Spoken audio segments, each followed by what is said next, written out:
Olá, a nossa aula de hoje é sobre diferencial de seleção e intensidade de seleção.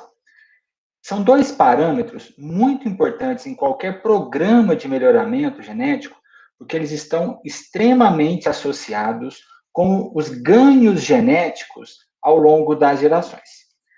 Para a gente começar a falar sobre eles, é importante deixar muito claro algumas definições, alguns conceitos. O diferencial de seleção, que a gente normalmente denota pela letra delta, pelo símbolo delta S, é a diferença entre a média fenotípica dos animais selecionados, aqueles que serão os pais da próxima geração, e a média fenotípica do seu grupo original, ou seja, daquela geração da qual os pais foram escolhidos. Ele pode ser expresso e calculado dessa forma. Ó. Então, aqui a gente tem a média dos animais selecionados e aqui a média do grupo do qual esses animais saíram. Tá certo? A gente pode calcular o diferencial de seleção para machos e para fêmeas separadamente e depois o diferencial de seleção médio.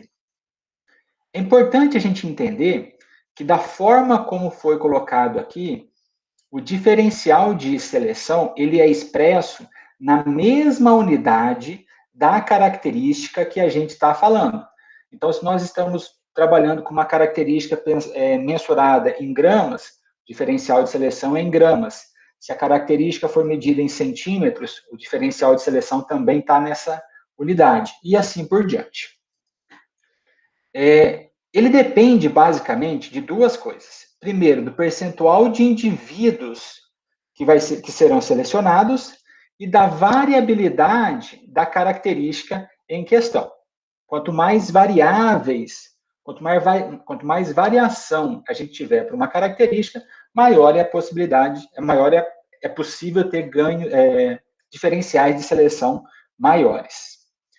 E a intensidade de seleção, ela tem uma relação muito próxima com o diferencial de seleção, porque ela também é calculada como a diferença entre a média fenotípica dos animais selecionados e a média fenotípica do seu grupo original. Só que a intensidade de seleção, ela é expressa em números de desvios padrões. Como que é isso? Então, olha só, a gente denota intensidade de seleção por I, e ela é a diferença entre a média dos selecionados em relação à média do seu grupo, ou seja, o diferencial de seleção, dividido pelo desvio padrão fenotípico da característica.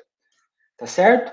Então, a intensidade de seleção é um parâmetro expresso em números de desvios padrões. Então, se a gente falar o diferencial de seleção é 1,5, isso significa 1,5 desvios padrões. O diferencial de seleção é 2, significa que ele é 2 desvios padrões, independente da unidade original da característica. E da forma como está apresentado aqui, fica claro que a intensidade de seleção depende apenas do percentual de indivíduos selecionados, tá? Então, a intensidade de seleção é, na verdade, o diferencial de seleção expresso em números de desvios padrões. E, por isso, ele depende apenas do percentual de indivíduos selecionados. Então, dessa equação aqui, a gente consegue também definir que o diferencial de seleção é a intensidade de seleção vezes o desvio padrão fenotípico da característica. Por que é importante conhecer esses dois parâmetros?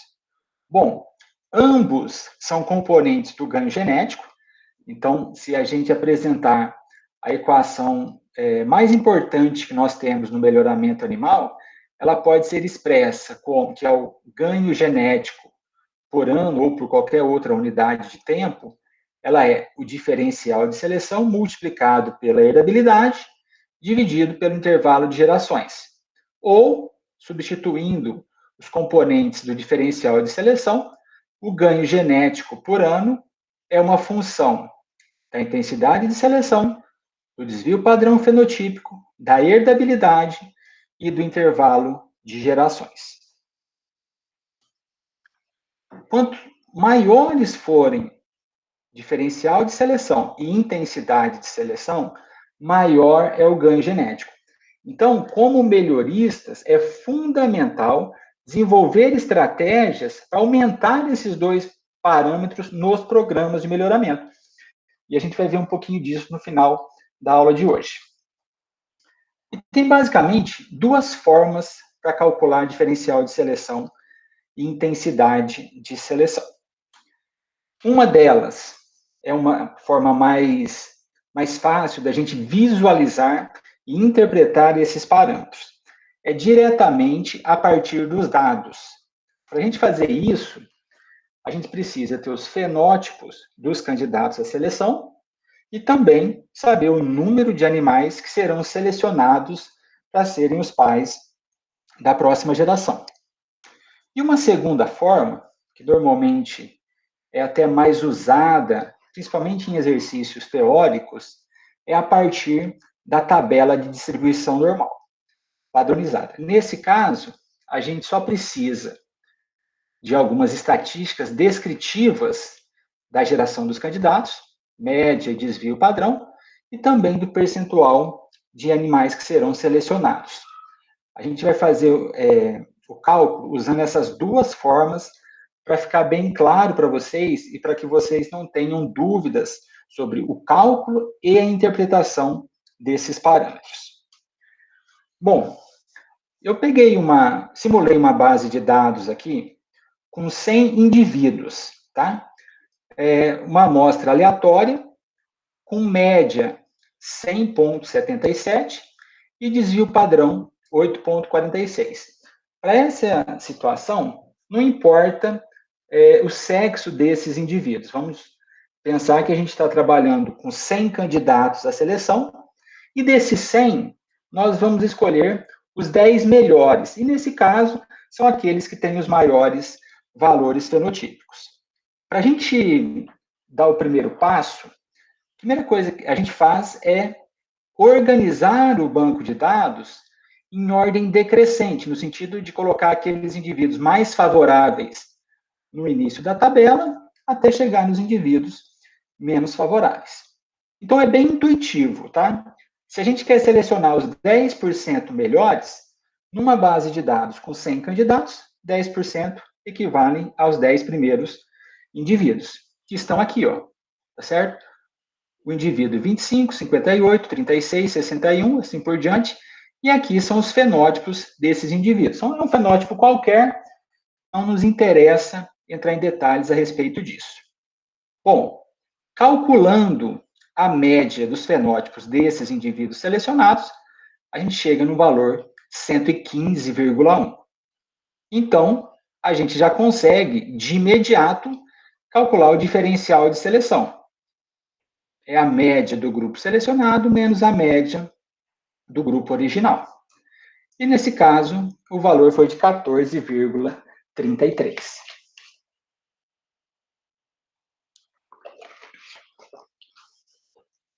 Então, isso significa que o grupo dos 10 indivíduos com maiores valores fenotípicos está 14,33 unidades da característica acima dos indivíduos da média da população, da média do grupo do qual os indivíduos foram selecionados.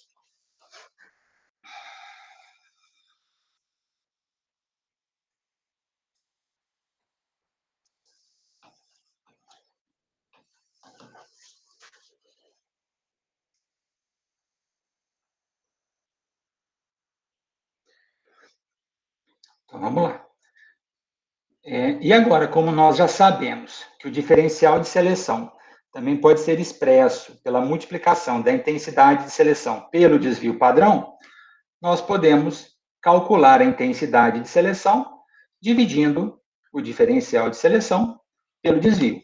E, nesse caso, a gente sabe a gente consegue inferir que a intensidade de seleção é de 1,69. Ou seja, os indivíduos selecionados, a média dos indivíduos selecionados é 1,69 desvios padrões maior do que a média do grupo original, do grupo formado por esses 100 indivíduos aqui. Só uma outra situação para gravar esse cálculo. Vamos considerar agora que, ao invés de selecionar só os 10 melhores indivíduos, nós selecionaremos os 20 melhores. Então, a gente aumentou o percentual de indivíduos selecionados. Aqui está, então, a média do fenótipo dos indivíduos selecionados, a equação do diferencial de seleção, a sua definição, e aqui o valor do diferencial de seleção quando a gente seleciona 20% dos indivíduos. Notem de imediato que quanto maior é o percentual de indivíduos selecionados dentro de uma mesma população, menor vai ser o diferencial de seleção, porque a gente está fazendo menos, a nossa seleção está sendo menos intensa. Então, a gente está colocando mais indivíduos dentro do grupo selecionado. E seguindo o roteiro, a intensidade de seleção calculada de 1,34, ou seja, também é menor do que a intensidade de seleção calculada quando nós selecionamos apenas 10% dos indivíduos. Então, olha só, para ficar bem claro, o diferencial de seleção aumenta à medida que a variabilidade aumenta. Então, aqui, ó, cada linha foi calculada para esse mesmo exemplo, desse mesmo banco de dados, assumindo diferentes valores para o desvio padrão. Então, 8,5, que é mais ou menos o valor que a gente calculou, 9,5 e 10,5. Então, o que vocês podem perceber? Quanto maior for a variabilidade, quanto maior for o desvio padrão, maior é o diferencial de seleção. E ainda, o diferencial de seleção aumenta à medida que o percentual de indivíduos selecionados diminui. Então, vejo aqui no eixo X, aqui o eixo está invertido para ficar mais fácil de mostrar, tá? Então, quanto menor for o percentual de indivíduos selecionados, aqui, ó, está variando de 100 até 10, maior é o diferencial de seleção. Maior é a possibilidade que a gente tem de promover mudança nessa população. Já a intensidade de seleção, como ela é, na verdade, o diferencial corrigido pelo desvio padrão, corrigido pela variabilidade, ela depende apenas do percentual de indivíduos selecionados. Então, a intensidade de seleção também aumenta à medida que o percentual de indivíduos selecionados diminui. Tá certo? Então, até agora, a gente calculou o diferencial de seleção e a intensidade a partir de um banco de dados qualquer que a gente pode ter à disposição dentro de um programa de melhoramento. Então, nós temos os fenótipos dos candidatos à seleção, a gente sabe quantos indivíduos nós precisamos escolher para ser os pais da próxima geração, e a gente consegue calcular esses parâmetros de interesse. Então, vamos fazer esses cálculos agora a partir da distribuição normal padronizada, tá? Isso aqui é válido, pessoal, quando o fenótipo de interesse segue a distribuição normal. Caso o fenótipo não siga a distribuição normal, a gente precisa fazer de outra forma, um pouco mais complexa, e que não é o objeto da matéria. A gente fica concentrado nesses casos mais simples para que vocês aprendam o raciocínio por trás do cálculo. Então, a gente precisa entender, em primeiro lugar, o que é uma distribuição normal. Muitos de vocês já viram isso em disciplinas de estatística básica, e também entender como que a gente faz a transformação de variáveis, ou seja, de uma variável que tem distribuição normal para uma variável que tem distribuição normal padronizada. A gente vai fazer isso, a gente vai fazer um exercício com isso. Então, essa aqui é a forma da distribuição normal, tá? Existe uma função densidade de probabilidade, que é dada por essa equação, e qualquer variável cuja função possa ser descrita por essa fórmula aqui, cujos parâmetros são média, esse μ aqui, e variância, ela pode ser considerada como distribuição normal. Então, uma distribuição normal, ela depende da média, que é esse ponto mais extremo aqui, mas bem no meio da distribuição, e da variância, que é um parâmetro que indica o quão ampla é a variação que nós temos na base de dados. A distribuição normal, ela é simétrica, então 50% dos dados ficam acima da média e 50% dos dados abaixo da média. Ela é caracterizada por uma maior concentração de dados na região próxima da média, então a altura dessa curva está associada com a frequência de dados dentro de um determinado intervalo em torno da média. Quanto mais próximo da média, maior é a concentração, maior é a frequência dos dados.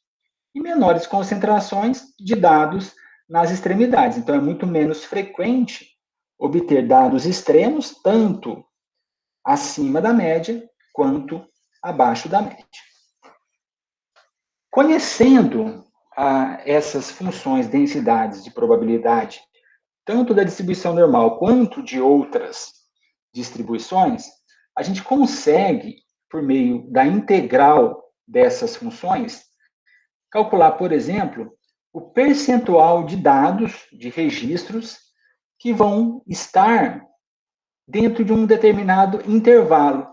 Nesse caso, um intervalo obtido entre a média menos um desvio padrão e a média mais um desvio padrão, a gente espera ter alguma coisa próxima de 68% dos dados. Se a gente ampliar esse intervalo para média menos 2 desvios e até média mais 2 desvios, a gente espera ter aproximadamente 95% dos dados. Uma outra situação, se a gente calcular um intervalo entre a média e um desvio padrão até mais infinito, ou seja, até o lado direito, mais extremo dessa distribuição, a gente espera ter aproximadamente 15,9% dos dados. E se a gente for mais restrito, se a gente pegar o intervalo entre a média mais 2 desvios padrões até o infinito, a gente vai ter aproximadamente 2,27% dos dados.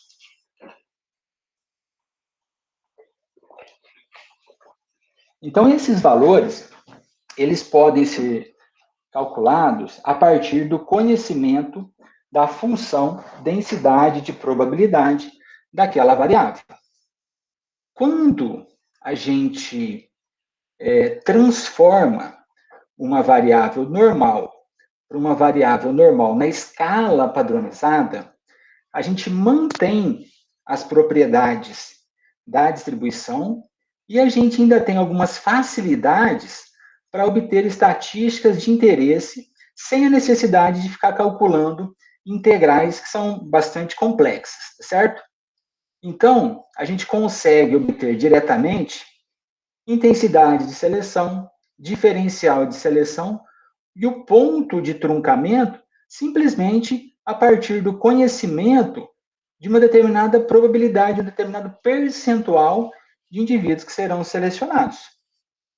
Então, olha só, vamos considerar esse exemplo aqui.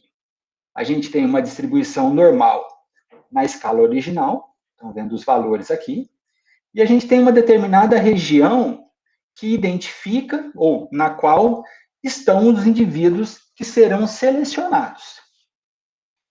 Nesse caso aqui, a gente tem nessa região achurada, nessa região sombreada, 10% dos indivíduos, e à esquerda do ponto de truncamento, nós temos o restante da população, ou seja, os 90%.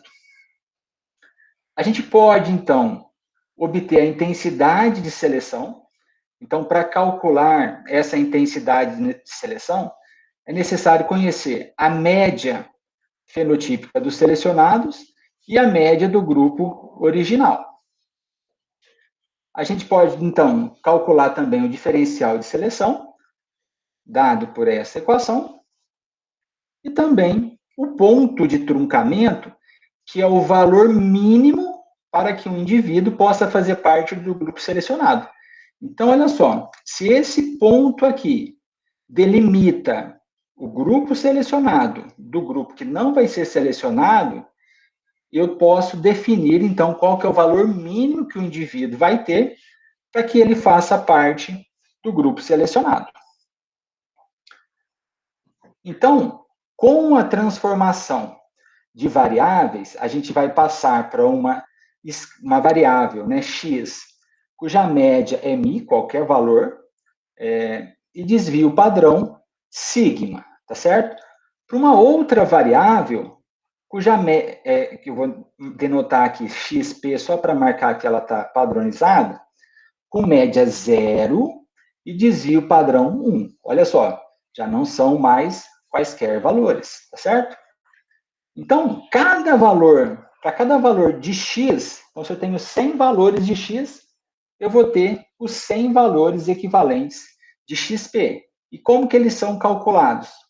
Cada valor menos a média dividido pelo desvio padrão fenotípico. Então, essa variável na escala padronizada, ela também é expressa como números de desvios padrões.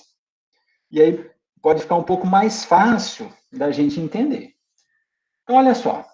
Aqui eu tenho a distribuição de uma variável normal, e aqui eu tenho a distribuição da mesma variável na escala padronizada. Notem que a maior diferença está aqui no eixo x, onde aqui nós temos a escala de medida da característica, na unidade de medida na qual a característica foi tomada, e aqui eu tenho uma escala expressa em números de desvios padrões. Então, se nós vamos pegar um determinado percentual de indivíduos aqui, eu também tenho números equivalentes aqui na distribuição normal padronizada. E a gente pode gerar uma tabela dessa distribuição normal padronizada. Aqui eu coloquei para vocês umas rotinas de programação em R para fazer isso. Eu vou apresentar a tabela aqui na frente, mas também essas tabelas podem ser encontradas nos livros de estatística e de melhoramento. É bem fácil de encontrá-las e a gente vai mostrar como interpretá-las. Então, olha só, eu fiz um pequeno recorte dessa tabela mostrando 4 parâmetros de interesse. Então, o percentual de indivíduos descartados, que é o percentual de indivíduos que estão à esquerda do ponto de truncamento, o percentual de indivíduos selecionados, tá certo? Que estão à direita do ponto de truncamento, o valor do ponto de truncamento e a intensidade de seleção. São estatísticas que aparecem diretamente nessas tabelas, tá? Só uma correção, pessoal, esse valor aqui é 0,5, tá?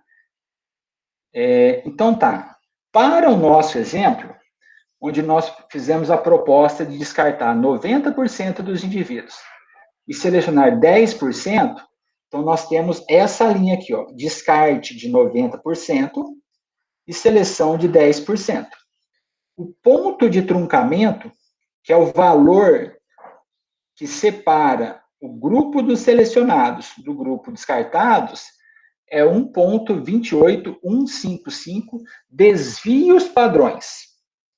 E a intensidade de seleção, 1,754983. Aqui um valor aproximado, tá certo?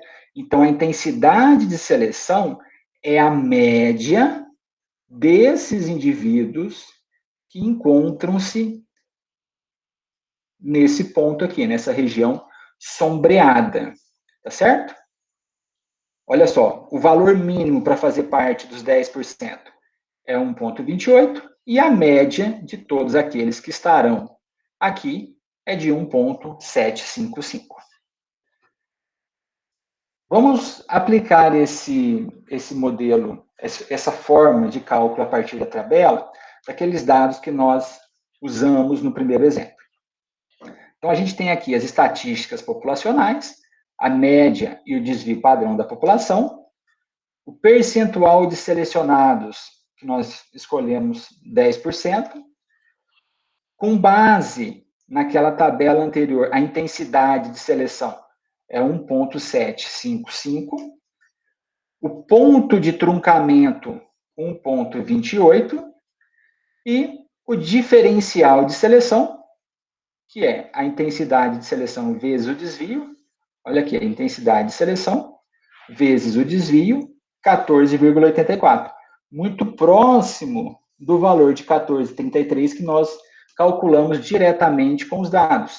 A gente pode ter algumas diferenças aqui, porque o número de dados simulados é relativamente pequeno e também tem questões de arredondamento. Eu simulei apenas dados, apenas valores inteiros naquele exemplo, tá? Então, quanto maior for o volume de dados e quanto maior for a precisão dos fenótipos, mais próximos serão os diferenciais de seleção calculados por essas duas formas. A média do grupo selecionado, ela pode ser dada, então, pela média geral, mais o diferencial de seleção. Está aqui, ó, 100,77 mais 14,84. 115, muito parecido também com o valor calculado lá atrás. O menor fenótipo selecionado, que é o nosso ponto de truncamento, ele é calculado dessa forma. Então, o X, que eu marquei T, de truncamento, ele é a média mais o valor de T da tabela multiplicado pelo desvio padrão. 1,28 vezes 8,46, mais 100, é esse aqui o valor. Então, o indivíduo com o menor fenótipo e que faz parte do grupo selecionado tem esse fenótipo aqui. Então, vejam que para calcular essas estatísticas, a gente só precisou conhecer essas estatísticas da população, o percentual de indivíduos selecionados, fomos na tabela, verificamos o valor da intensidade de seleção, o valor de T, e aí calculamos as outras estatísticas que nos interessam. Então, como que a gente faz num programa de melhoramento para aumentar esses valores de ΔS e de I? Primeira coisa, e aí diretamente para o ΔS, aumentar ou manter a variabilidade genética na população. A gente sabe que a variabilidade genética é um componente da variância fenotípica, e a variância fenotípica entra diretamente no cálculo de ΔS. Então, aumentando a variância genética, a gente aumenta a variância fenotípica e tem a possibilidade de aumentar ΔS. Uma outra estratégia, ou melhor, outras estratégias, são aquelas relacionadas com a melhoria da eficiência reprodutiva. Então, se nós temos um manejo reprodutivo adequado da espécie que nós trabalhamos, e a gente consegue produzir um número de candidatos à seleção bem maior do que a gente precisa, a gente consegue promover uma seleção mais rigorosa. Porque se a gente tem uma população estabilizada, ou seja, o número de reprodutores selecionados já é fixo, então toda geração eu seleciono 80 machos e 160 fêmeas, ou 40 machos e 80 fêmeas, depende da espécie. O que acontece? O número de selecionados é fixo. Só que aumentando a taxa reprodutiva e produzindo maior número de candidatos à seleção, a gente consegue selecionar um percentual menor de indivíduos. E quanto menor o percentual de indivíduos selecionados, maior vai ser a intensidade de seleção. E maior vai ser o ganho genético, provavelmente. É importante tomar cuidado, pessoal, nós não abordamos aqui, mas o aumento da intensidade de seleção também pode resultar em incremento na média do coeficiente de endogamia da população. Então, a gente tem que fazer um balanço entre aumentar a intensidade de seleção, o que pode ser benéfico para o ganho genético, e também evitar aumentos indesejáveis no coeficiente de endogamia dos indivíduos. Bom, por hoje é só. Se vocês tiverem alguma dúvida, por favor, fiquem à vontade para entrar em contato. Obrigado.